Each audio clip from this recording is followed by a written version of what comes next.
I think the Watermaster finally found my account on TikTok because he called me up and he said when I'm ready to pour the cement, he's going to send me some help. And he also shared some pointers, one including Pam. Well, luckily yesterday I caught a break in the weather and I was able to get my forms put up. And I think I did a pretty good job for not knowing what I'm doing. And I want to reuse these forms on the back portion. So it said to give everything a good spray down with Pam, and that way the boards will release when I go to pull them off when I'm done putting the concrete in. I'm just glad the Watermaster saw my account now and not last year, because I've only posted good things about him this year. Another thing he told me to do was to fill the gaps around the culvert with some gap filler, some foam. And that will prevent the cement from squishing out. And then this just flakes off later on, I guess.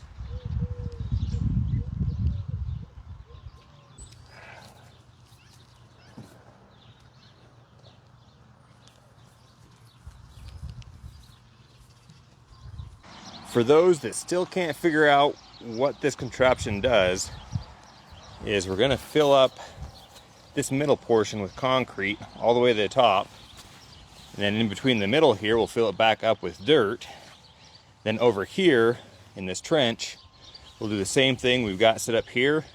We'll reuse these forms, set it up over here, and it'll be a perfectly installed culvert.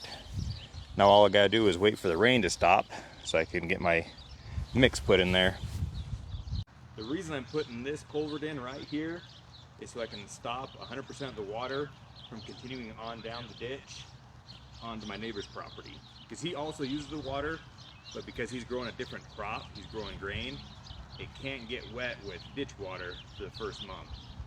The reason this is an issue now with me getting my neighbor wet is because last year I did get his field wet and he got some tractors stuck. He doesn't want to deal with that this year.